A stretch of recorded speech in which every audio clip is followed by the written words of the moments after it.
Hello everyone, उम्मीद करता हूँ आप सभी लोग स्वस्थ हैं और आपकी तैयारी अच्छी तरीके से चल रही है। आज के इस सेशन में मैं आपको CHSL 2024 टीयर 2 के सभी क्वेश्चंस कराऊंगा जो एग्जाम में पूछे गए थे, जिससे कि आपको पता चले एग्जामिनेशन में किस तरह के क्वेश्चंस पूछे जाते हैं और आपको अप्रोच भी पता चले कि एग्जाम में किस तरह से कम टाइम में हम क्वेश्चन को सोल्व कर सकते हैं और कौन से क्वेश्चन साथ के साथ करने वाले होते हैं, कौन से क्वेश्चन हमें लास्ट के लिए छोड़ने चाहिए, क्वेश्चन देख के कैसे आइडेंटिफाई करें वो भी डिस्कस करेंगे। ठीक है, तो सारी चीज़ें डिस्कस करेंगे। चैनल से जुड़े रहिए, फ्री प्लेलिस्ट का इस्तेमाल करते रहिए। टेलीग्राम पे सारी PDF मिल जाती हैं और आरबी की वेबसाइट पे सारे पेपर मॉक फॉर्म में आप फ्री ऑफ कॉस्ट दे पाते हैं।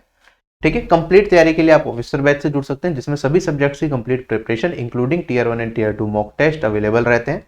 डेली टारगेट आपको दिए जाते हैं जिससे कि आप तैयारी टाइमली अपनी कंप्लीट कर पाए। CGL CHSL 2025 के लिए जो टारगेट ग्रुप है वो हर महीने स्टार्ट होता है। जो नेक्स्ट टारगेट ग्रुप स्टार्ट होगा वो आपका 16 दिसंबर से स्टार्ट होने वाला है, तो you can join now. Start करते हैं सबसे पहले क्वेश्चन के साथ। कहता है हमारे पास दो स्फेयर्स हैं, रेशियो रेडियस का है 4:5, वॉल्यूम का रेशियो क्या होगा। स्फेयर की जब भी बात करें हमें पता है वॉल्यूम प्रोपोर्शनल होती है किसके, रेडियस के क्यूब के। तो अगर हमें रेडियस का रेशियो 4:5 दे रखा है तो वॉल्यूम का रेशियो क्या हो जाएगा, इन दोनों का क्यूब कर दो और ये वाली वैल्यू हो जाएगी 64 और ये 125। एग्जाम में ये क्वेश्चन देखते ही करने वाला था, 10 से 15 सेकंड से ज्यादा नहीं लगनी चाहिए इस क्वेश्चन में, तो साथ के साथ करने वाला सवाल था। आगे बढ़ते हैं हम अगले क्वेश्चन के ऊपर। क्वेश्चन में कहता है 3 नंबर्स हैं, उनका रेशियो दे रखा है 5:7:9 और इनका एलसीएम भी हमें दे रखा है 1260। हमें बताना है लार्जेस्ट और स्मॉलेस्ट नंबर के बीच में डिफरेंस क्या रहा होगा। ठीक, क्वेश्चन देख के समझ में आ गया, साथ के साथ करने वाला क्वेश्चन है। मैक्स टू मैक्स 30 सेकंड लगेंगे इस तरह के क्वेश्चन में। ठीक है, अगर हम बात करते हैं, अगर मैं इन तीनों नंबर का, क्या ये 3 नंबर से ना रेशियो में है, ठीक है, इनका एलसीएम दे रखा है। अगर मैं एक्चुअल की बात करता तो एक्चुअल नंबर क्या होता, मैं कह सकता था पहला नंबर होता मेरा 5h, दूसरा नंबर होता मेरा 7h और तीसरा नंबर होता मेरा 9h रेशियो में, क्योंकि जो कॉमन फैक्टर है वही कट जाता है ना जब हम रेशियो में लेते हैं। अब इन तीनों का अगर मैं एलसीएम लेता हूं तो आप देखेंगे यहाँ पे सारे आपस में कोप्राइम है, तो 63 इंटू 5 ये हो जाएगा मेरे पास 315 और h ये किसके बराबर 1260 के बराबर हो गया। आपको दिख रहा है ये सीधा के सीधा यहां से 4 टाइम्स जाएगा और HCF का मान आ गया मेरे पास 4। हमसे पूछा है लार्जेस्ट और स्मॉलेस्ट का डिफरेंस, तो ये 9h है, ये 5h है, बचा कितना 4h। तो अगर 4h निकालना होगा तो यहाँ पे भी 4 से मल्टीप्लाई और यहाँ पे भी 4 से मल्टीप्लाई और आंसर आ गया 16। ठीक है, सभी लोग कर सकते हैं। आधे से ज्यादा क्वेश्चन तो ऐसे भी होंगे इसमें जो विदाउट पेन आप कर सकते हैं, जैसे ये वाला क्वेश्चन था। इस वाले क्वेश्चन में भी कोई पेन चलाने की जरूरत नहीं थी, ये ओरली किए जाने वाले सवालों में से एक थे। ठीक है, अगला सवाल हमारे पास, ये वाला सवाल थोड़ा ठीक ठाक था। आप देखेंगे यहाँ पे 3 से 4 लाइन का सवाल है। जब भी इस तरह का सवाल आपको एग्जाम में दिखे तो आप इसे लास्ट के लिए ही छोड़े।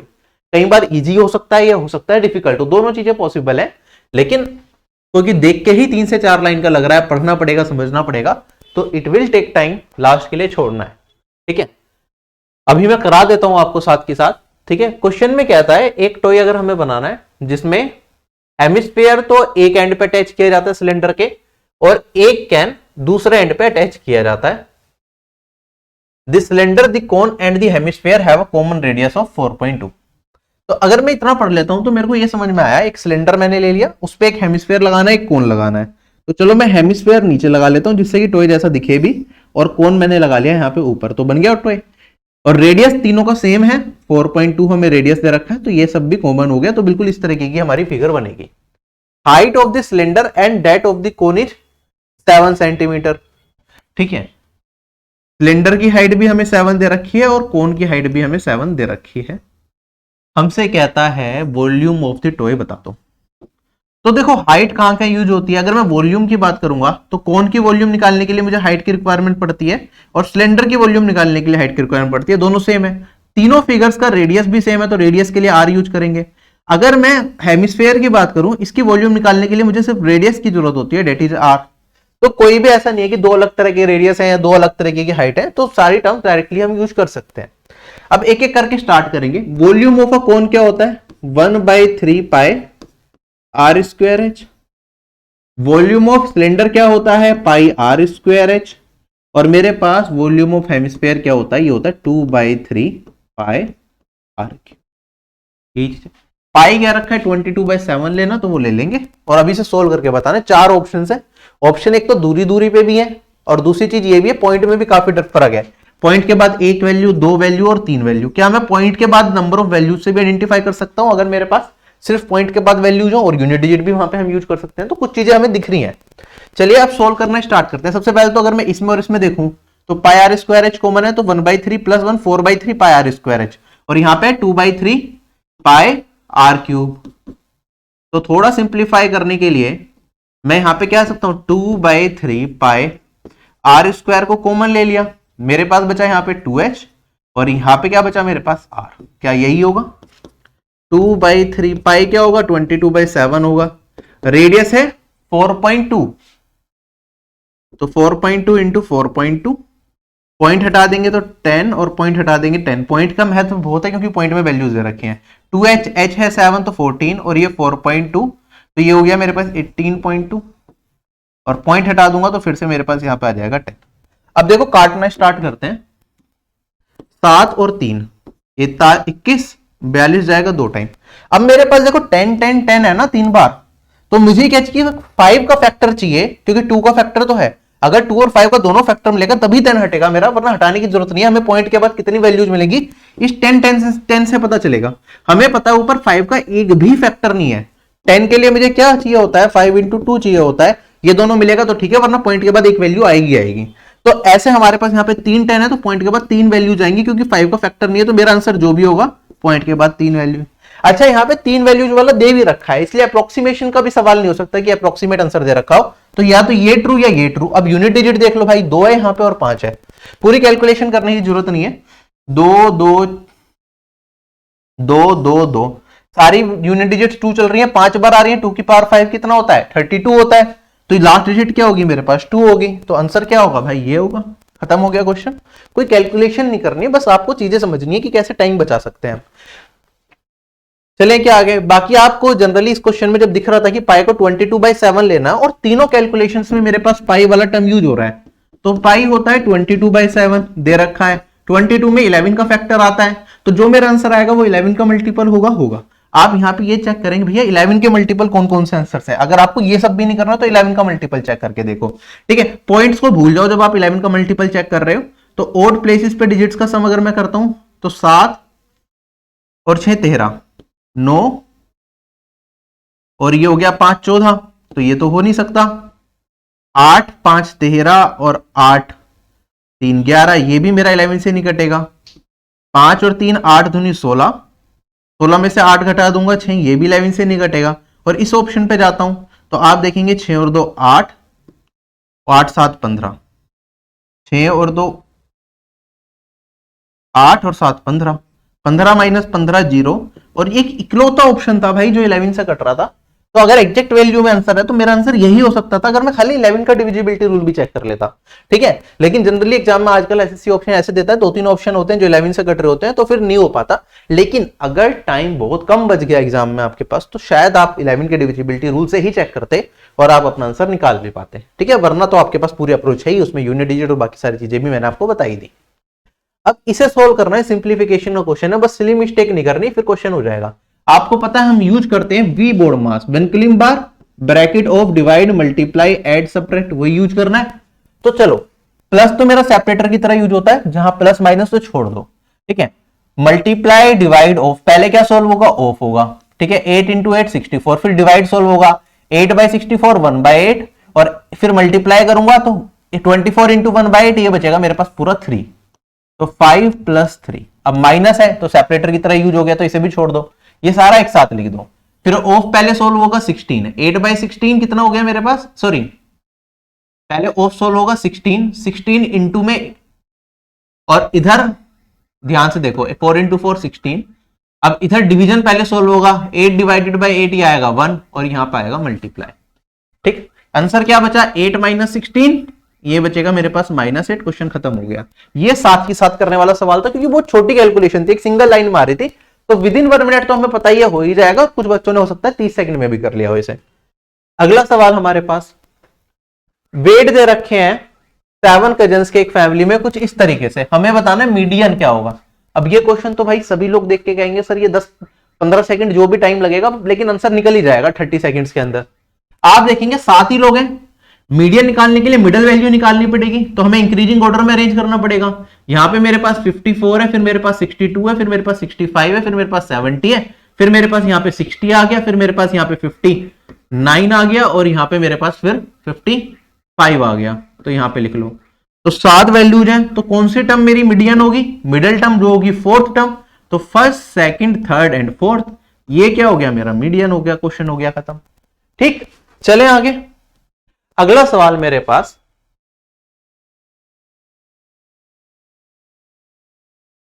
कहता है मेरे पास एक कंपनी के अंदर जो कॉमर्स के, साइंस के और आर्ट्स के पोस्ट ग्रेजुएट्स हैं, उनकी संख्या 40, 80 और 60 है। अगर इसे मुझे पाई चार्ट की फॉर्म में रिप्रेजेंट करना हो तो angle corresponding to the commerce post graduates क्या होगा? देखो, जब हम पाई चार्ट की फॉर्म में किसी चीज को रिप्रेजेंट करते हैं तो जो टोटल डेटा होता है ना, टोटल, वो किसे रिप्रेजेंट करता है? वो 360 डिग्री को रिप्रेजेंट करता है। हमें ये चीज पता है, और हमें उसके अलावा जो भी चीज निकालनी हो हम उसी के बेसिस पे कंपैरिजन भी कर लेते हैं। आप कहेंगे सर टोटल लोग कितने हैं? 60 जमा 80 जमा 40, 180 हो गए। 180 लोग 360 डिग्री को रिप्रेजेंट करेंगे, तो एक लोग कितने डिग्री को? 2 डिग्री को रिप्रेजेंट कर रहे हैं। हमें बताना है कितना एंगल बनेगा कॉमर्स पोस्ट ग्रेजुएट्स के लिए। कॉमर्स के लिए वैल्यू क्या है मेरे पास? 40। तो 40 इंटू में 2 डिग्री कर दूंगा तो मेरे पास आंसर क्या आएगा? 80 डिग्री। ये भी साथ के साथ किया जा सकता था क्वेश्चन, लेकिन हाँ, क्वेश्चन 2 से 3 लाइन का है, तो कुछ हो सकता है कुछ लोग जो जल्दी कर रहे हैं वो इसे लास्ट के लिए भी छोड़े, लेकिन है बहुत छोटा सा सोल्यूशन। ठीक है, अब बाकी आपसे डायग्राम के थ्रू अगर मैं रिप्रेजेंट करने की भी कोशिश करूं तो कुछ किस तरीके का मेरे पास हो सकता है डायग्राम बने। ये 3 है, एक मेरे पास यहाँ पे 40 था, 80 डिग्री था, तो एक एंगल ये बन जाएगा 80 डिग्री। 80 का ट्वाइस कर दूंगा तो एक एंगल हो जाएगा 160 डिग्री। 60 का ट्वाइस कर दूंगा तो एक एंगल हो जाएगा 120 डिग्री। इस तरीके से पाई चार्ट के फॉर्म में रिप्रेजेंट होंगे तीनों स्टूडेंट, तीनों तरह के लोग। अगला सवाल, अलजेब्रा का सिंपल सवाल, देखते कोई भी बच्चा कर लेगा। कहेगा कि सर सिंप्लीफाई करना है इस चीज को। ठीक है, 4 ऑप्शंस भी दे रखे हैं, वाई और जेड की फॉर्म में ऑप्शंस है, वाई और जेड की फॉर्म में ये दे रखा है, क्या आंसर आएगा? अब एक तरीका तो ये कि भाई वाई और जेड की वैल्यू अपनी मर्जी से मान लो। मेरे पास क्या है? एक एक्सप्रेशन है, 2 वेरिएबल है भाई। एक इक्वेशन तो 0 है, एक एक्सप्रेशन है। ठीक है, तो जब इक्वेशन मेरे पास 0 हो गई तो 2 वेरिएबल्स, दोनों वेरिएबल्स का मान अपनी मर्जी से कुछ भी मान सकते हैं। वैल्यू पुटिंग में सिखाया है, तो वाई, जेड और वाई का अपनी मर्जी से वैल्यू रखो, चारों से वेरीफाई करो, आपको आंसर मिल जाएगा। लेकिन क्या इतना भी करने की जरूरत है? नहीं भाई, बहुत सिंपल कैलकुलेशन है, तो मैं वैल्यू पुटिंग भी नहीं यूज करूंगा इसमें, मैं बेसिक से पूरा सोल्व भी कर लूंगा ना। आप देखेंगे यहाँ पे 2z का होल स्क्वायर होएगा तो 4z स्क्वायर, फिर मेरे पास यहाँ पे 25y स्क्वायर बनेगा, और ये 2 इंटू 2 इंटू 5, ये वाली वैल्यू हो जाएगी मेरे पास 20, तो माइनस का 20zy। अब इधर सोल्व कर लो, 5z का होल स्क्वायर करेंगे तो ये तो 25z स्क्वायर बनेगा, फिर मेरे पास 2y का होल स्क्वायर करेंगे तो ये 4y का होल स्क्वायर बनेगा, और प्लस में मेरे पास यहां पे 2 इंटू 5 इंटू 2 20zy बनेगा अगेन, और यहां पे माइनस 25z स्क्वायर, तो माइनस 25z स्क्वायर। अगर आप यहां पे देखेंगे इसे सोल्व करने के लिए, 25z स्क्वायर कट गया, 20zy ये कट गया, बचा क्या? 4z square plus 4 plus 25 29y square. कौन से ऑप्शन में दे रखा है? ऑप्शन नंबर ए में, तो यही आंसर है। ठीक है, बेसिक से आसान है ये। अगला सवाल मेरे पास कहता है ए बी सी ने, अब देखो फिर से कितने वो हो गया, ये हमारे पास फिर से 4 लाइन का क्वेश्चन आ गया, तो इसे क्या करेंगे? लास्ट के लिए छोड़ेंगे, साथ के साथ अटेम्प्ट करने वाला सवाल नहीं है एग्जाम के पॉइंट ऑफ व्यू से। ठीक है, अब फिर भी मैं आपको करा देता हूं, अब करा रहे हैं तो। ए बी सी ने मिलकर एक बिजनेस की शुरुआत करी, जिसमें ए ने 7,000 रुपए 12 महीने के लिए, बी ने 8,000 रुपए 10 महीने के लिए, और सी ने 12,000 रुपए 6 महीने के लिए इन्वेस्ट करे। ए वर्किंग मेंबर था तो उसे 20% प्रॉफिट का न्यूमरेशन के तौर पे मिलता है। अगर टोटल प्रॉफिट साल के अंत में इतने का हुआ है तो हमें बताना है सी का प्रॉफिट क्या रहा होगा। तो कैसे करते हैं? हमें पता है जो प्रॉफिट होता है वो directly proportional to investment into time होता है, तो हम जनरली प्रॉफिट का रेशियो ही निकालते हैं ए बी और सी का। अगर मैं बात करता हूं यहां पे देखो, इन्वेस्टमेंट थाउजेंड्स की फॉर्म में है सबकी, तो थाउजेंड्स वाला पार्ट इग्नोर ही कर दो, आप सीधा बेस वैल्यू रख लो। तो मैं कहूंगा ए ने इन्वेस्ट करे 7 रुपए, कितने टाइम के लिए? 12 महीने के लिए। बी ने इन्वेस्ट करे 8 रुपए 10 महीने के लिए और सी ने इन्वेस्ट करे 12 रुपए है महीने के लिए, तो ये इनका क्या हो जाएगा, प्रॉफिट का रेशियो हो जाएगा नॉर्मल तरीके से। ठीक है, आप इसमें भी देखो कुछ चीज कट सकती है, तो जैसे कि मैं यहां पे देख पा रहा हूं कि मेरे पास ये 4 से कट जाएगा या 8 से, 4 से, तो 3 2 और यहां पे मेरे पास 3, यही जाएगा। तो 21 20 और रेशियो 18, ये हो गया इनकी इन्वेस्टमेंट के हिसाब से, इन्वेस्टमेंट और टाइम के हिसाब से प्रॉफिट जो बचना चाहिए। टोटल प्रॉफिट इतना हुआ। अब मेरे को ये चीज भी समझ में आ रही है भाई कि 20% तो ए अलग से लेगा, क्योंकि वो एक्टिव पार्टनर है, वो बिजनेस को चला भी रहा है, वो काम कर रहा है वहां पे। ठीक है, तो वो अलग बटेगा। तो 80% किसके बराबर होगा? आप कहेंगे सर इन तीनों का सम कर लो, मेरे पास ये वाली वैल्यू आई मेरे पास 41 59, 59 रेशियो 80% प्रॉफिट को रिप्रेजेंट करता है। हमें किसका मान बताना है? हमें बताना है सी का प्रॉफिट, हमें 18 रेशियो का मान बताना है। तो 80% ऑफ प्रॉफिट को रिप्रेजेंट करेगा, तो 80% ऑफ प्रॉफिट निकाल लेता हूं। ये वाली वैल्यू आएगी मेरे पास, 80% होता है 4/5 और इनटू में यह 14750। अब सोल्व करके यहां पे 59 का मान इतना है, 18 का निकालेंगे तो मेरे पास क्या हो जाएगा? आप कहेंगे सर इसी में थोड़ा सा मैं मॉडिफिकेशन कर देता हूं, इसे हटा देता हूं यहां से, डिवाइडेड बाय 59 कर दो और इनटू में मेरे पास क्या कर दो? 18 कर दो। या यही मेरा क्या हो जाएगा? सी का प्रॉफिट।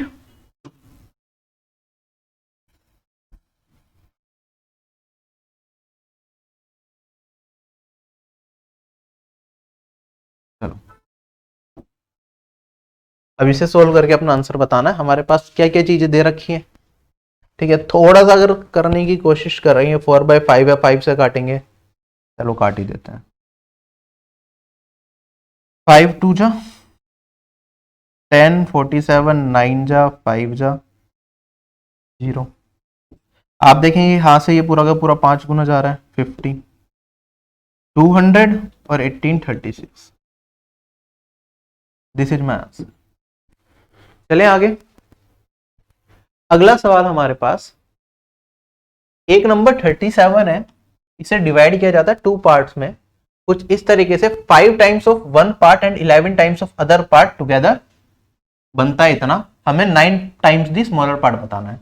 तो चलो मैं इसे मान लेता हूं ए और बी में बढ़ता है, तो ए प्लस बी में कह सकता हूं 37 है। कहता है 5 times of first part and 11 times of other part, ये किसके बराबर है? ये 227 के बराबर है।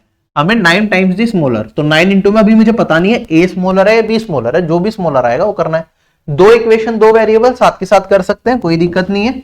अगर आप ध्यान भी देंगे, देखो 5 है और यहाँ पे खाली ए है, तो इसमें 5 से मल्टीप्लाई करना आसान है एज कंपेयर टू 11, तो इंटू 5 कर देंगे तो यहां से मुझे बी का मान मिल जाएगा। आप देखेंगे यहाँ पे ये हो जाएगा 5a प्लस 5b इंटू में 37 इंटू में 5, यही बन जाएगा। अब यहां से a एलिमिनेट हो गया तो मेरे पास बचेगा 6b। 37 इंटू में 5 करेंगे तो क्या बनेगा? 185। तो इसमें से अगर मैं 185 को घटा दूं तो ये वाली वैल्यू आ जाएगी 42 और b का मान आ जाएगा मेरे पास 7। अगर देखो b 7 आ गया तो a प्लस बी अगर 37 था तो a 30 आएगा, हमें तो छोटे वाला चाहिए ना, तो हमें तो 7 का ही मल्टीप्लाई करना पड़ेगा 9 में से, और 9 इंटू 7 कितना होता है? 63 होता है। एक अप्रोच तो ये रही कि अगर भैया बेसिक से करना है तो पूरा का पूरा ऐसे कर लो, लेकिन क्या आप एग्जाम में इतना करेंगे? ये सब करने की जरूरत ही नहीं है भाई। क्वेश्चन में अगर आप ऑप्शन पे एक बार नजर डाल लो, हमसे पूछा find the 9 times the smaller part. तो जब मैं 37 नंबर को स्प्लिट कर रहा हूं 2 पार्ट में, तो मेरे को ये चीज समझ में आ रही है, तो दोनों numbers most probably maximum chances होंगे वो इंटीजर्स रहे होंगे, और अगर वो इंटीजर्स रहे होंगे तो जो भी आंसर होगा मेरा वो 9 इंटू समथिंग होगा, और 9 इंटू समथिंग तो 9 से कटेगा। 4 ऑप्शन में भाई 9 से कटने वाली संख्या तो एक ही है। तो क्या कुछ कैलकुलेशन करनी थी इस पर्टिकुलर क्वेश्चन में? नहीं करनी थी। ठीक है, ये बेसिक कंसेप्ट के लिए मैं आपको हमेशा बताता हूं, लेकिन लास्ट में एडवांस्ड अप्रोच भी बता के चलता हूं कि क्या क्या चीजें ऑप्शन से भी देखी जा सकती थी। चलें आगे। अगला सवाल मेरे पास कहता है कि 5 नंबर्स का जो एवरेज है ना वो 48 है। पहले 4 नंबर्स का एवरेज 50% है 5th नंबर के, तो हमें बता दो भैया 5th नंबर क्या होगा। अच्छा भाई, इस तरह के क्वेश्चन एसएससी में बहुत बार पूछे जा चुके हैं और मैंने आपको कराया भी है यहाँ पे कि जब भी 4 नंबर और एक 5वां नंबर इस तरह की बातें चल रही हो, ठीक है, तो आप क्या कर लो, पहले 4 नंबर के सम को आप मान लो S4 और 5वें नंबर को मैं मान लेता हूं अपना जो मेरा 5th नंबर है ना उसे मैं मान लेता हूं A, ठीक है। तो sum of 4 numbers plus A, 5वें नंबर का सम हो गया। इनका एवरेज था 48, तो सम कितना होगा 48 इंटू में 5 हो जाएगा, डेट इज 240। कोई दिक्कत यहां पे नहीं।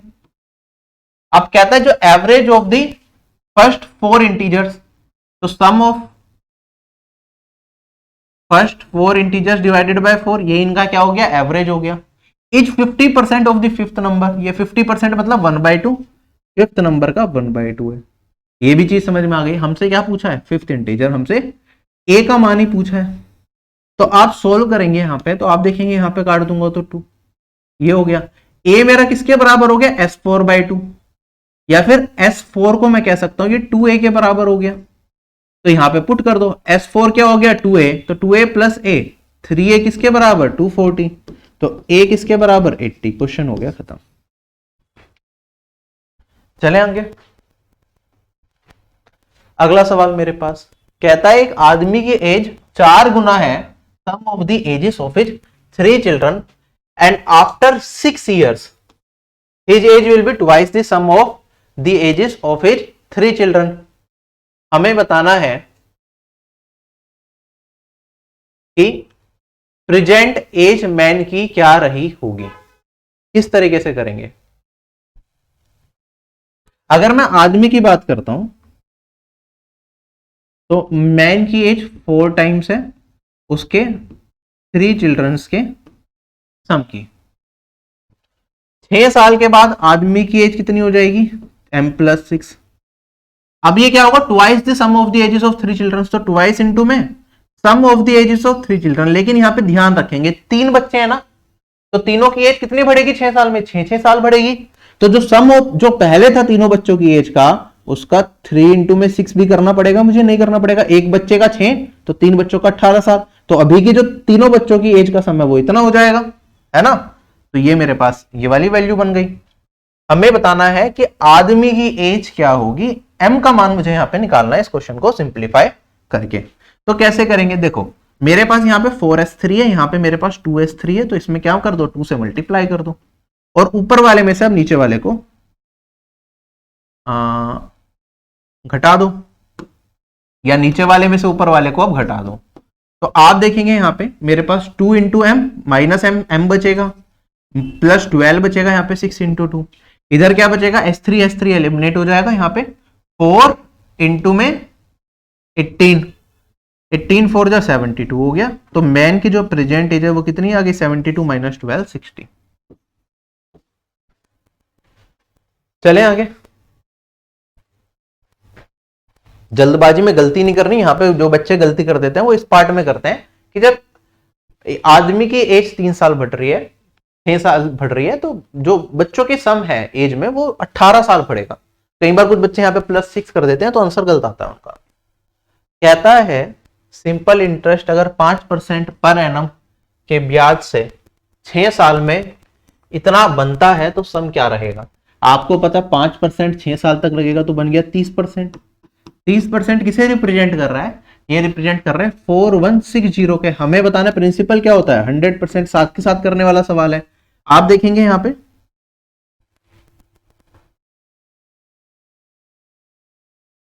अच्छा ये अमाउंट है, sorry really my mistake, uh sum on simple interest at the rate of this amount to this. तो ये अमाउंट बनता है मेरा।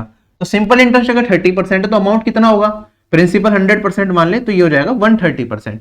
130% इसके बराबर है, तो हमें 100% का मान बताना है। तो आप देखेंगे यहाँ पे 13 से कटना चाहिए पूरा का पूरा, और अगर मैं यूनिट डिजिट से भी देखूं यहाँ पे 3 है और ये 6 है तो 2 ही आएगा। तो 2 तो यहाँ पे आएगा मेरे पास।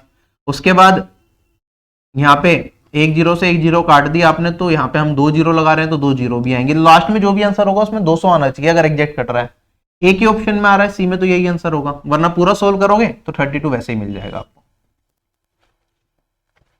अगला सवाल मेरे पास एक लाइन का सवाल है, साथ के साथ करेंगे। कहता है 11 रिजल्ट्स का जो एवरेज है वो 59 है, पहले 10 रिजल्ट्स का एवरेज इतना है, तो 11वां नंबर बताओ। अब बताओ इसमें कोई भी कैलकुलेशन है क्या, आप कहेंगे सर 11 नंबर का रिजल्ट इतना है तो 11 का सम कितना हो जाएगा 11 इंटू 59। 10 नंबर का एवरेज इतना है तो सम कितना हो जाएगा 10 इंटू में 58। इनका डिफरेंस हम निकाल लेंगे, 11 के सम में से 10 के सम को घटा देंगे तो 11वां नंबर ही तो मिल जाएगा, मुझे वही बताना है। अब इसमें कैलकुलेशन भी पूरी करने की जरूरत नहीं है, थोड़ा सा आप ध्यान दो, वैसे तो बहुत सिंपल कैलकुलेशन है, 11 से मल्टीप्लाई करना है। तो आप कहेंगे सर यहाँ पे 9 4 और 5 और 1 6 माइनस 580 और ये वाली वैल्यू आ गई मेरे पास कितनी 69। ठीक है, क्वेश्चन खत्म हो गया। दूसरा तरीका क्या था, आप इसे 59 को स्प्लिट कर सकते थे, यहाँ पे 58 प्लस 1 में, तो आप देखते हैं यहाँ पे 11 इंटू 58 है, 10 इंटू 58 है, तो 10 को हम 11 को स्प्लिट कर सकते थे। 11 इंटू 58 को कॉमन ले लिया, 11 माइनस 10 1 बचता, तो मेरे पास यहाँ पे 1 इंटू 58 दैट इज 58 और प्लस 11 इंटू में 1 11, यहां से वैल्यू भी मिल जाती है मुझे 69। दूसरा तरीका हमारा सोचने का भी हो सकता है कि 10 नंबर का एवरेज अगर 58 चल रहा था, ठीक है, तो 11वें नंबर की वैल्यू क्या रही होगी कि सभी में मेरा एक एक बढ़ गया। आप कहेंगे सर सभी में अगर आप 11वां नंबर की जो वैल्यू है, जो पहला एवरेज था मेरा एवरेज किससे बढ़ गया, 1 से बढ़ गया, तो जो 11वीं वैल्यू है वो सब में क्या करें, वो सब में एक एक का कंट्रीब्यूशन देते, तो 58 तो है ही और उसमें एक एक का कंट्रीब्यूशन देते 11 वैल्यूज में, तो भी मुझे यहाँ पे क्या मिल जाएगा 69 मिल जाएगा। सोचने के तरीके से ऐसे कर सकते हैं। ठीक है, अगला सवाल मेरे पास, एक क्वाड्रेटल है जिसके इक्वल डायगोनल्स है एंड इक्वल अपोजिट साइड्स है, तो आप बताओ वो फिगर क्या होगी। ठीक है, तो ये देखते ही आपको समझ जाना चाहिए कि रेक्टेंगल में तो ये प्रॉपर्टी होती ही होती है। अगर मैं एक रेक्टेंगल बनाता हूं यहां पे आपके सामने, आपको ऑप्शंस देखना था, आपको पूरा करने की जरूरत नहीं थी, पहले ऑप्शन देखो फिर फिगर से एनालाइज करो।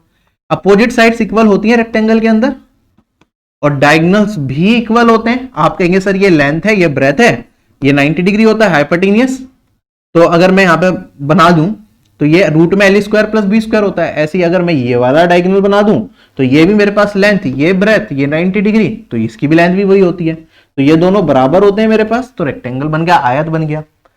अब इस तरीके से बाकी आप ये तीनों फिगर्स देखना चाहो तो देखो ट्रेपीजियम ऐसा होता है जनरली हम देखते हैं, तो अपोजिट साइड वैसे तो पैरेलल ही नहीं होती क्योंकि एक ही साइड पैरेलल होती है, ये दोनों पैरेलल भी नहीं होती और ये दोनों इक्वल भी नहीं होती जनरली, तो हम कोई श्योरिटी से नहीं कहते कि इक्वल ही होंगी, तो ये नहीं हो सकता।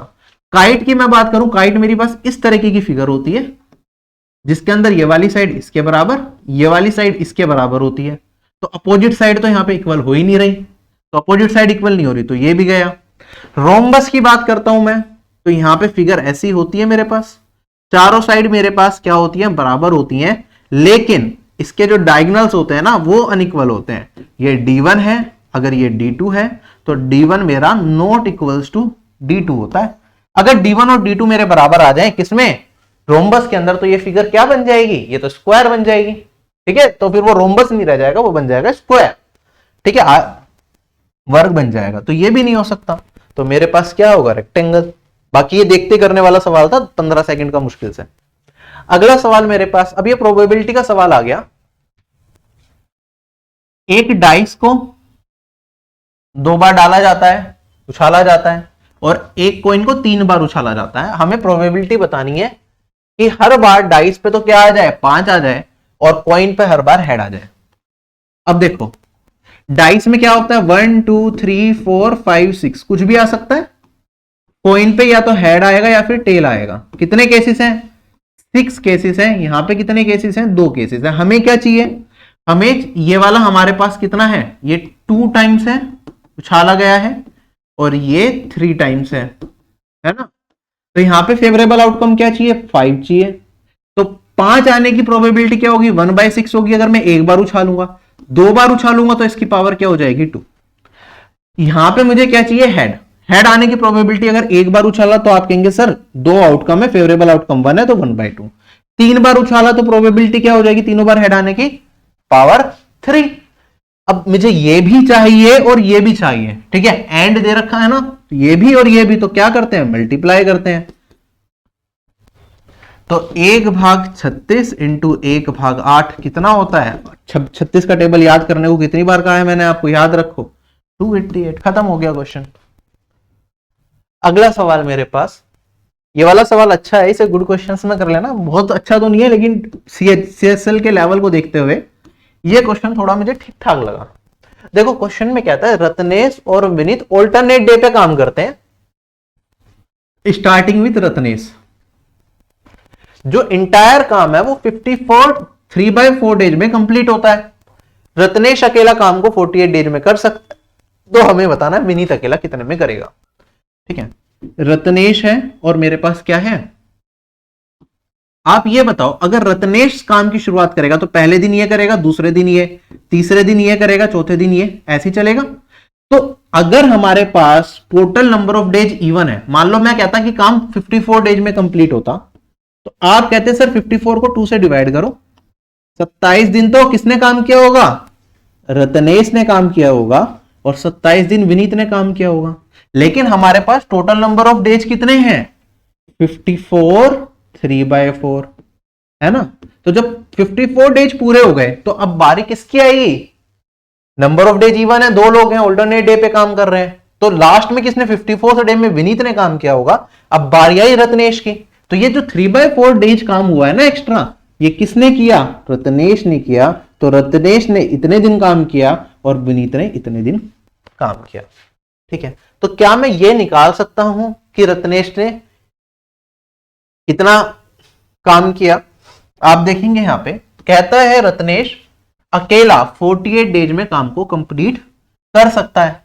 तो टोटल काम अगर मेरा W है या 1W है, इतना वर्क है, तो इतने दिन में रत्नेश ने कितना किया होगा अगर 40 डेज में पूरा करता है। आप कहेंगे सर यहां पे टोटल पहले कैलकुलेशन कर लो, 108 + 3 111/4, इतने दिन काम किया।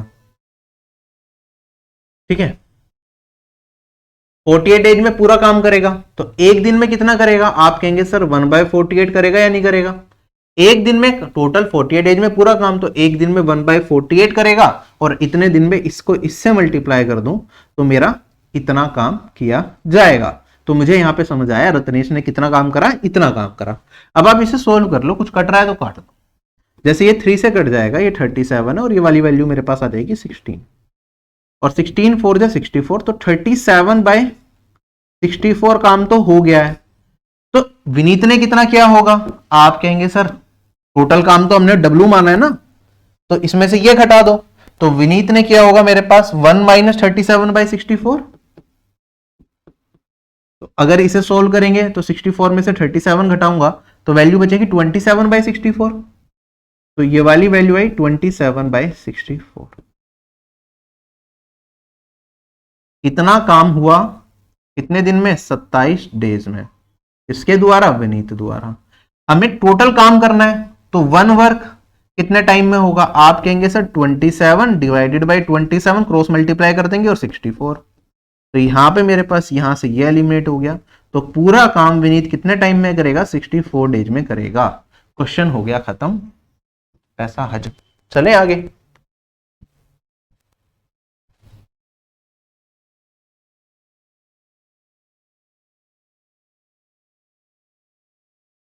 एक तरीका क्वेश्चन को करने का ये है, दूसरा तरीका भी क्वेश्चन को करने का हो सकता है।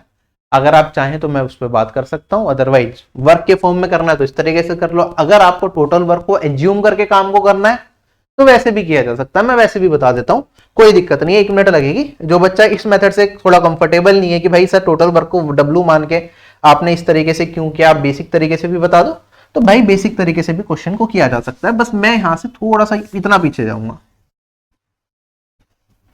हमें इतना तो सबको समझ में आ गया ना कि 27 3/4 दिन रत्नेश करेगा और विनीत करेगा इतना 27 दिन काम। ठीक है, हमें बताना है विनीत पूरे दिन में कितने टाइम में पूरा काम करेगा अगर रत्नेश 48 दिन में करता है। तो मुझे तो यहां पे सिर्फ रत्नेश के बारे में दे रखा है ना, रत्नेश का टाइम दे रखा है 48 दिन, तो टाइम किसी और का नहीं दे रखा। तो टोटल वर्क भी मैं क्या मान लेता हूं, मैं मान लेता हूं टोटल वर्क है 48। तो रत्नेश का एक दिन का काम कितना हो गया, रत्नेश का एक दिन का काम क्या होगा, total work divided by time, ये हो गया एफिशिएंसी। तो एक दिन का काम है एक, कितने दिन काम किया, 27 3/4, जो मैंने अभी सोल्व भी किया था। तो मैं कहूंगा रत्नेश ने करा 111 डिवाइडेड बाय 4 डेज तक काम, तो इनटू में 1, इतना काम क्या हो गया, रत्नेश ने कर लिया। ठीक, टोटल काम है मेरे पास यहाँ पे 48। विनीत ने 27 दिन तक काम करा, मैं मान लेता हूं विनीत की एफिशिएंसी क्या है, V है। तो इसमें 27 दिन तक विनीत ने काम करा तो प्लस 27V, और ये मेरे पास क्या हो गया, टोटल वर्क के बराबर हो गया 48। यहां तक तो कोई कंफ्यूजन नहीं है, विनीत का एक दिन का काम V है, रत्नेश का 1 है, तो टोटल वर्क को इक्वेट कर दिया मैंने, जो कि 48 माना था। अब यहां पे आप देखिए, इसे सिंप्लीफाई अगर हम करेंगे, पहले तो आप चाहें तो 3 से काट सकते हैं, ये आ जाएगा मेरे पास 9, ये 16 और ये आ जाएगा 37। तो मैं कह सकता हूं 9V ये किसके बराबर हो जाएगा, यहां पे 16 माइनस 37/4, तो ये 64 माइनस 37 डिवाइडेड बाई 4, यही वैल्यू आएगी। तो 9V मेरे पास बराबर हो जाएगा यहाँ पे 27/4, और विनीत की एफिशिएंसी कितनी आ जाएगी, 3/4।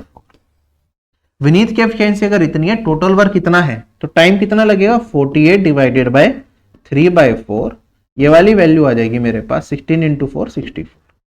इस तरीके से भी आप कर सकते हैं, ठीक है। ये मत सोचिए कि एक ही तरीका है क्वेश्चन को करने का, जिस मेथड में आप कंफर्टेबल है उससे करिए, ठीक है। वो एक डायरेक्ट मेथड था, ये हमारा जनरल मेथड है जो हर इस तरीके के क्वेश्चन को सोल्व करने के लिए हम यूज करते हैं, ठीक है। जो नॉर्मल टाइम एंड वर्क के सभी क्वेश्चंस के लिए करते हैं कि टाइम गिवन हो, टोटल वर्क क्या मान लो, टाइम का एलसीएम मान लो और उससे अपने क्वेश्चन को सोल्व कर लो।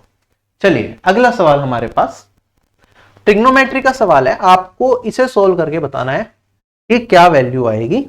पूरा इस तरीके से चल रहा है, मेरे पास क्या है, वेरिएबल है एक, डेट इज ए, इक्वेशन कितनी है, जीरो इक्वेशन, कहीं भी इक्वल्स टू का साइन नहीं दिख रहा ना, तो हम ए का मान अपनी मर्जी से कुछ भी रख सकते हैं। ऑप्शंस भी हमें इंटीजर वैल्यूज में है, तो चीजें आसान है बहुत ज्यादा।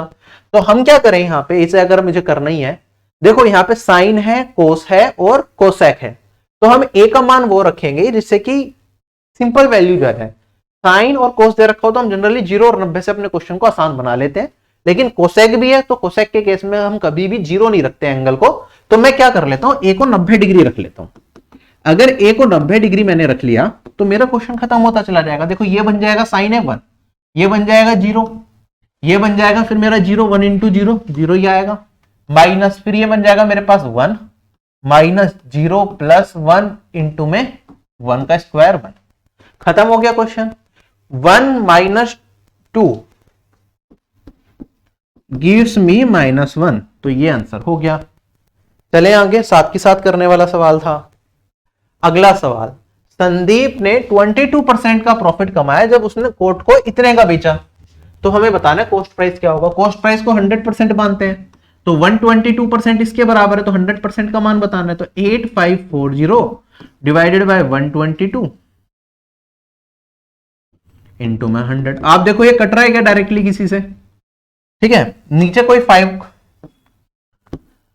122 का अगर आप देखेंगे ध्यान से तो ये तो पूरा 7 टाइम्स आएगा ना, 700 और 22 इंटू 7 154, तो 7 और 3 जीरो है तो 7000।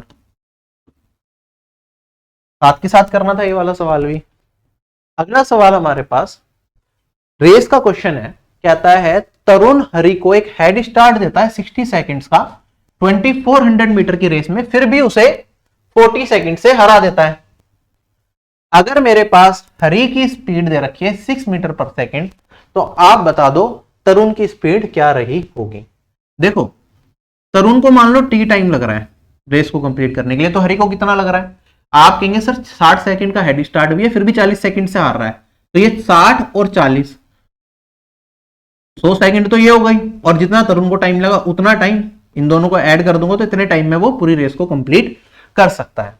अब हरि की स्पीड हमें दे भी रखी है 6 है, रेस है 2400 मीटर की, 6 मीटर पर सेकंड से अगर हरि दौड़ेगा तो इसे कितना टाइम लगेगा, आप कहेंगे सर इसे लगेंगे 400 सेकंड, तो 100 प्लस टी 400 के बराबर आ गया, तो टी आ गया मेरे पास 300 सेकंड। इसका मतलब 300 सेकंड में तरुण रेस को कंप्लीट कर सकता है। अब 300 सेकंड में कंप्लीट कर रहा है, 2400 मीटर की रेस है, तो कितना टाइम लगेगा, सॉरी ये डिस्टेंस है ये टाइम है, तो क्या स्पीड रही होगी, तो ये आ जाएगा मेरे पास 8 मीटर पर सेकंड। चले आगे, अगला सवाल मेरे पास कहता है एबीसीडी एक ट्रेपीजियम है जिसमें ए बी पैरेलल है सी डी के, E and F mean points है, non parallel sides AD and BC के, AB 28 है, CD 18 है, ये अब तुम बताओ। चलो ABCD, अब ये मैंने ABCD ऐसे क्यों लिखा, क्योंकि AB 28 है और CD हमें दे रखा है 18। ठीक है, तो कुछ इस तरीके से चलेगा, छोट बड़ा ऊपर, और ये दोनों पैरेलल साइड्स दे रखी हैं और ये मेरी नॉन पैरेलल साइड्स हैं AD और BC। E and F, AD का मिड पॉइंट है E और CB का मिड पॉइंट है F। ठीक है, इन दोनों के मिड पॉइंट्स को मिला दिया जाता है और EF पैरेलल भी है हमारे पास AB के। अगर ये ना भी दे रखा होता कि AB के पैरेलल होगी EF, तब भी ये पैरेलल आती ही है अगर मैं ट्रेपीजियम में मिड पॉइंट्स को मिलाता हूं। और जो इसकी लेंथ होती है वो बराबर होती है मेरे पास इन दोनों के एवरेज के, ये होती है 18 + 28 भाग 2। ठीक है, तो मेरे पास ये वाली वैल्यू यहां पे आ जाएगी 46/2 दैट इज 23। यह एक चीज आप सभी लोगों ने पढ़ रखी है, आप इजीली बता सकते हैं। बाकी ऑप्शंस भी ऐसे दे रखे थे, आप ध्यान दो, जो मेरी वैल्यू होगी ना इसकी, इनके बीच में पड़ रही है ना लाइन, वो भी पैरेलल है, तो 28 और 18 के बीच में कोई मान होगा। भाई ये तो 28 से ऊपर चला गया, ये नहीं हो सकता, ये 18 से नीचे चला गया, ये भी नहीं हो सकता, ये 18 से नीचे चला गया, ये भी नहीं हो सकता। एक ही आंसर पॉसिबल था। अगर आपको ये आइडेंटिटी भी नहीं पता थी, ये फॉर्मूला भी नहीं पता था, और आपका लॉजिकल माइंड है, लॉजिकली आप चीजों को सोच सकते हैं, तो भी आप कह सकते थे भाई जो वैल्यू होगी ना इसकी मिडल वाली लाइन की, वो इन दोनों के बीच में कहीं रही होगी, तो 28 से छोटी और 18 से बड़ी रही होगी, तो भी आपका एक ही ऑप्शन सेटिस्फाई कर रहा था। जिसने आइडेंटिटी नहीं पढ़ रखी उसके लिए बता रहा हूं। कहता है बिल्कुल वैसा ही क्वेश्चन आ गया जैसा मैंने थोड़ी देर पहले कराया। 11 रिजल्ट्स का एवरेज है 60, फर्स्ट 10 का रिजल्ट है 59, 11th रिजल्ट बता दो क्या होगा। तो क्या करेंगे, 11 × 60 - 10 × 59, 11 के सम में से 10 के सम को घटा दो तो 11वीं वैल्यू हमें ऑटोमेटिकली मिल जाएगी। सिंप्लीफाई करना है, देखो ये 60 है ना, इसे 60 - 1 लिख सकता हूं, कोई दिक्कत नहीं है। तो 10 × 60, 11 × 60, तो 60 कॉमन, 11 - 10 1, तो बचा मेरे पास 60, और यहां पे माइनस माइनस प्लस हो जाएगा, तो मेरे पास -10 × -1, तो प्लस का 10 बचेगा, और वैल्यू कितनी आ गई sir, this is my answer. बाकी दो मेथड्स और थे जो इस तरह का बिल्कुल पीछे क्वेश्चन आया था उसमें कराए थे। तब एक पेपर एसएससी ने बनाया 30 क्वेश्चन का, जिसके अंदर एवरेज का बिल्कुल डिट्टो क्वेश्चन कॉपी कर दिया, बस वैल्यू चेंज कर दी हल्की सी। ठीक है, थोड़ा तो एसएससी को ध्यान देना चाहिए क्वेश्चन पेपर बनाते टाइम कि हम क्या बना रहे हैं और किस लेवल के पेपर बच्चे से पूछ रहे हैं। एक सिलेंडर है, उसका रेडियस दे रखा है 8/π सेंटीमीटर और इसकी वॉल्यूम दे रखी है 448 सेंटीमीटर क्यूब। हमें बताना है कि हाइट क्या रही होगी सिलेंडर की।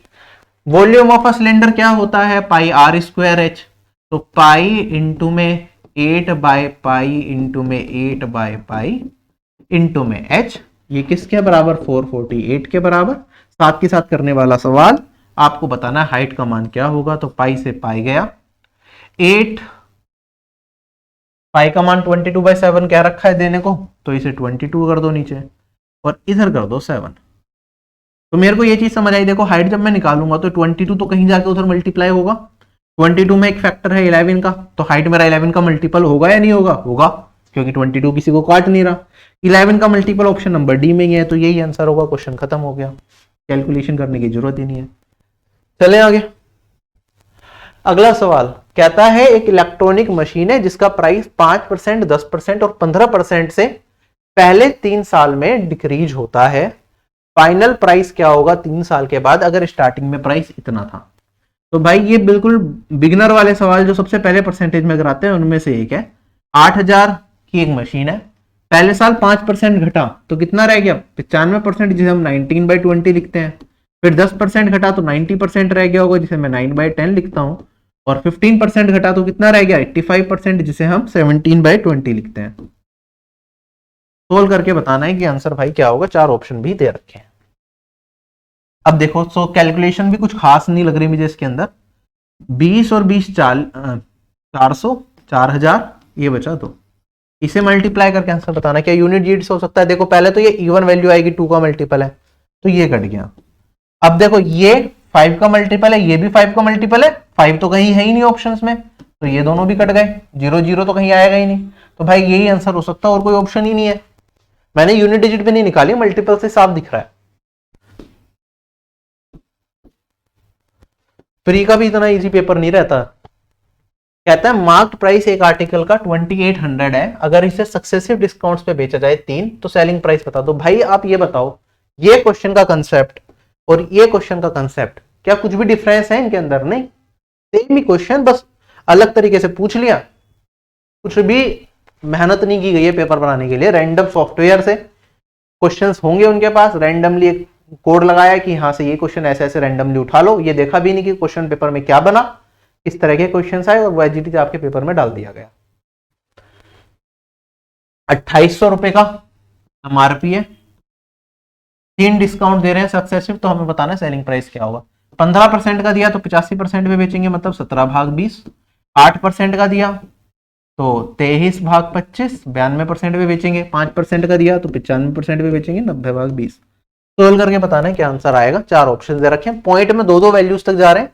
देख लेते हैं कि पॉइंट की जरूरत पड़ेगी या नहीं पड़ेगी। पहले तो हमने देखा ये 0 से 0 भाई, 2 2 जा 4, ये आ गया 7। अब मेरे पास देखो यहाँ पे बचा 25। 25 का कोई भी फैक्टर 4 और 5 हमें यहाँ पे दिख नहीं रहा ऊपर, मतलब 5 का कोई भी मल्टीपल दिख नहीं रहा, तो हमें समझ में आ गया यहाँ पे 2 पॉइंट के बाद 2 डेसिमल तक आंसर जाएगा। सिंप्लीफाई करने के लिए क्या करो भाई, ऊपर भी 4 से मल्टीप्लाई, नीचे भी 4 से मल्टीप्लाई।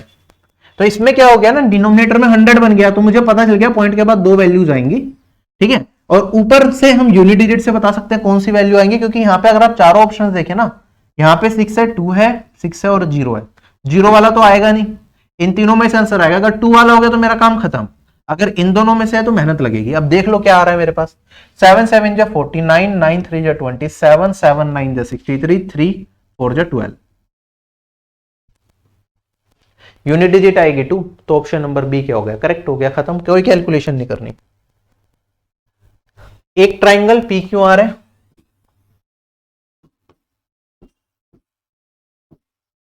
उसमें कहता है कि ए इन सेंटर है, क्यू ए आर मेरा 116 डिग्री है, तो आप बता दो क्यू पी आर क्या होगा। ये क्वेश्चन हजारों बार एसएससी में आ चुका है, 20-30 बार तो मैंने ही मॉक में डाला हुआ है इस तरह का क्वेश्चन। अगर प्री और मेंस दोनों के देखोगे आप, कुछ भी नहीं करना होता, आप इससे आप कहते हैं सर ये जो ये वाली वैल्यू होती है ना, ये इन सेंटर वाला एंगल, ये होता है 90 plus this by 2, 90 plus A by 2।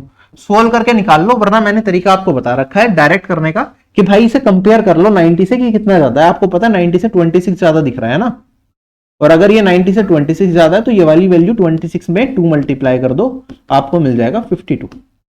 तो ये ओरली करने वाला सवाल है, फिगर वगैरह बनाने की जरूरत नहीं थी, क्वेश्चन पढ़ते पढ़ते आपको आंसर करना था इस क्वेश्चन का, साथ में करने वाला सवाल। एक क्यूब का सरफेस एरिया इतना दे रखा, वॉल्यूम बतानी है।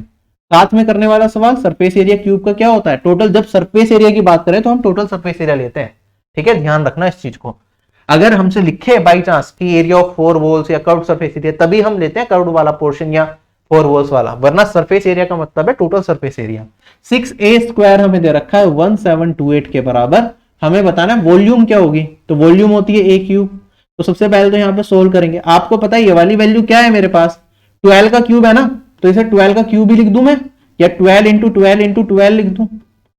कैलकुलेशन बचाना सीखे, वरना अगर ये चीज भी आप मन में नहीं सोच पा रहे ना, तो आपको टाइम लग जाएगा इस तरह के पेपर में भी, फिर कभी सिलेक्शन तक नहीं पहुंच पाएंगे, क्योंकि इजी पेपर में भी आप ज्यादा टाइम गवा देंगे।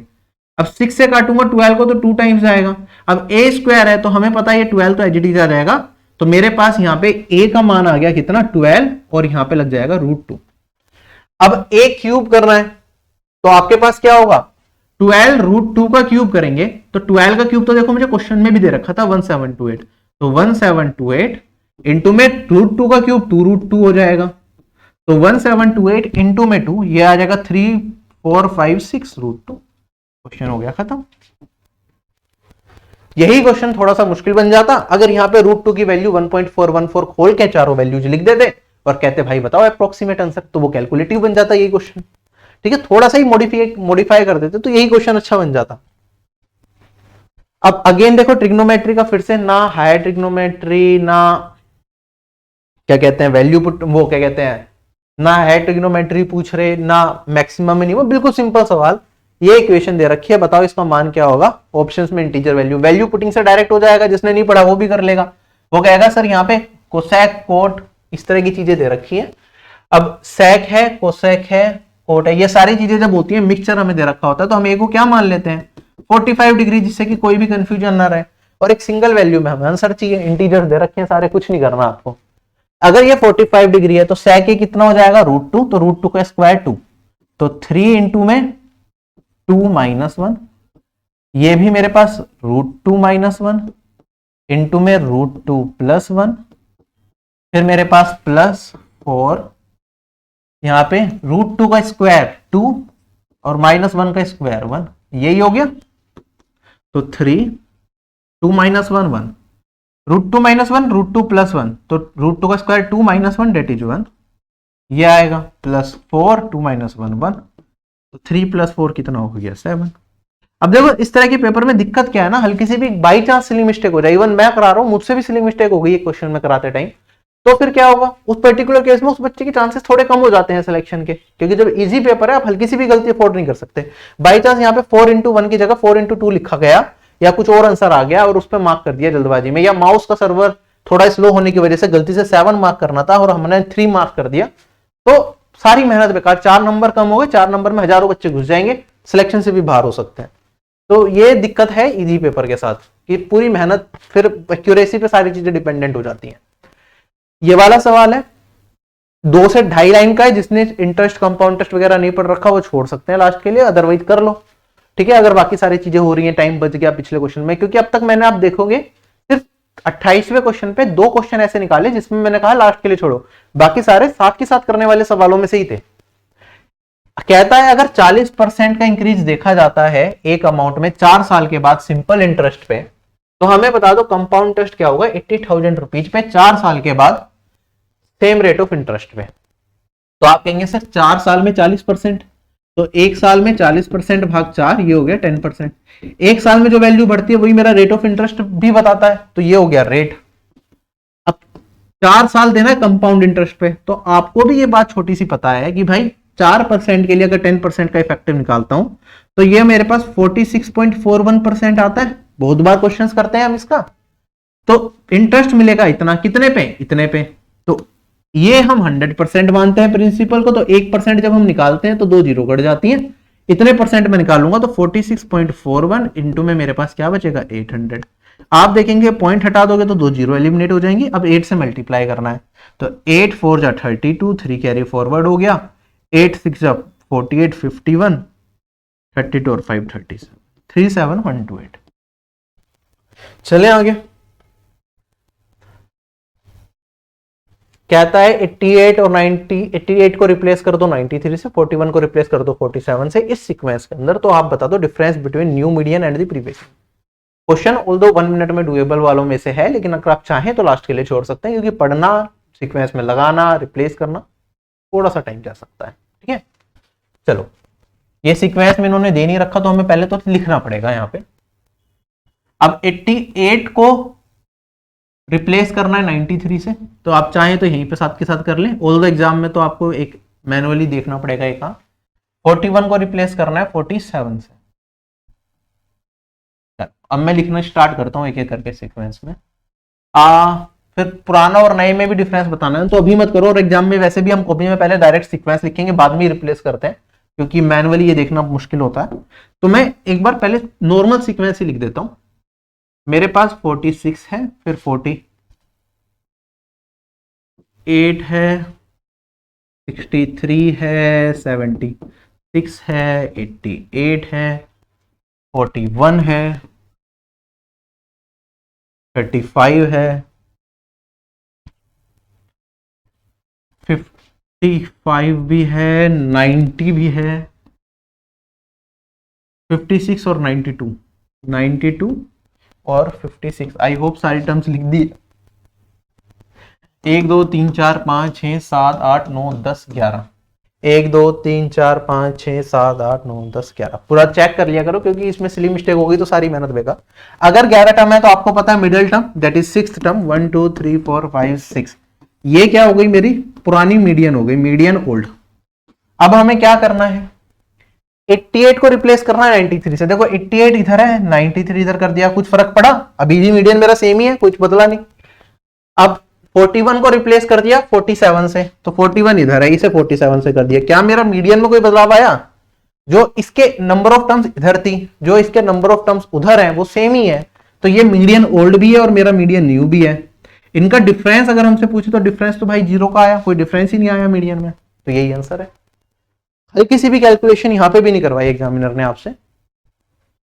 ये वाला सवाल, इस तरह का सवाल बिल्कुल मैंने डिट्टो आपको मॉक में भी दिया था, जिसमें फिजिक्स, केमिस्ट्री और बायोलॉजी की बुक्स को अरेंज करना था, बिल्कुल सेम कंसेप्ट पे एचसीएफ का सवाल है। और इसका शॉर्ट ट्रिक भी बताई थी मैंने आपको, जिससे एक लाइन में आप इसका आंसर निकाल सके। देखते हैं कैसे। क्वेश्चन में कहता है एक मिल्क वेंडर के पास 75 लीटर काउ मिल्क है, ठीक है। उसके बाद 45 लीटर टोंड मिल्क है, और उसके बाद 30 लीटर फुल क्रीम मिल्क है।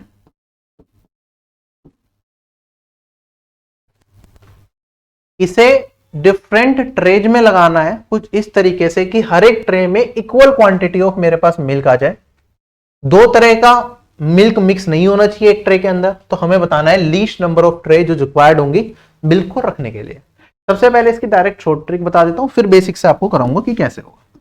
इस तरह के क्वेश्चन में कुछ नहीं करना होता, हम तीनों का रेशियो ले लेते हैं।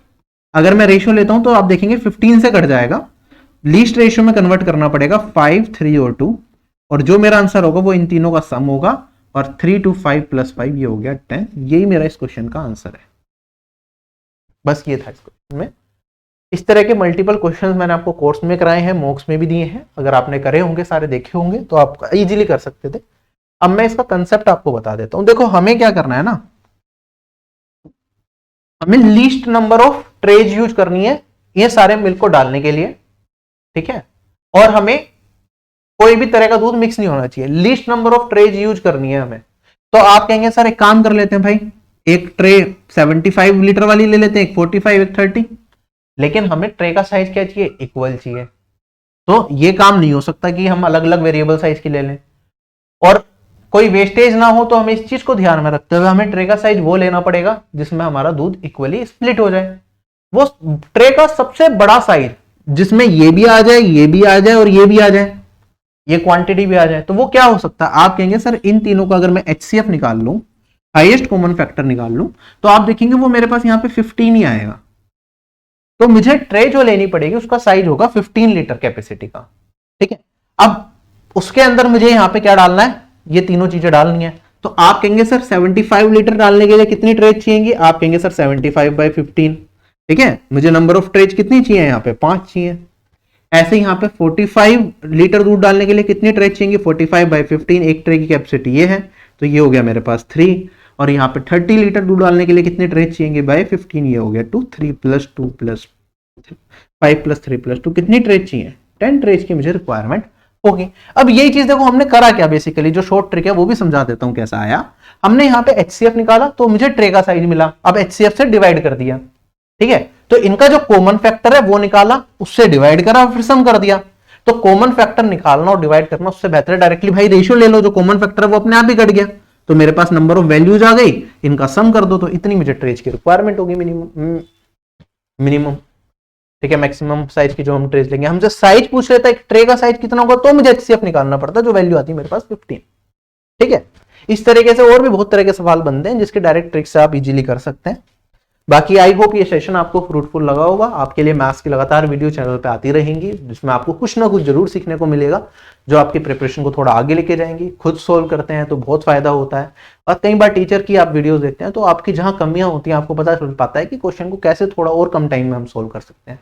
हमेशा अप्रोच ये होनी चाहिए, पहले खुद क्वेश्चन को ट्राई करना है, उसके बाद टीचर्स के साथ देखना है, और कोशिश रखनी है अपनी कि जो आपकी अप्रोच होनी चाहिए एग्जाम में वो टीचर जैसी, या आप उससे बेहतर ने खुद से निकाल पाए तो बहुत अच्छी बात है, वरना टीचर जैसी अप्रोच के साथ आप जाइए तो आप इजीली कर पाएंगे। और बेसिक्स पकड़ के चलिए, आपको हर क्वेश्चन के बेसिक आने चाहिए। जैसे ये वाला पूरा पेपर था, जिस बच्चे ने बेसिक्स भी जिसे आते होंगे ना, वो सारे के सारे क्वेश्चन सीएचएसएल के कर सकता था। उसे कोई एडवांस चीजें सीखने की जरूरत नहीं थी, बहुत मुश्किल क्वेश्चन प्रैक्टिस करने की जरूरत नहीं थी सीएचएसएल के 30 के 30 क्वेश्चन करने के लिए, ठीक है। तो अपने कंसेप्ट जरूर पकड़ के चले, ज्यादा शॉर्ट ट्रिक से पीछे ना भागे। और बाकी जब कंसेप्ट हो जाए तो फिर ज्यादा से ज्यादा कोशिश करें कि कम से कम टाइम में क्वेश्चन का आंसर कैसे निकालें।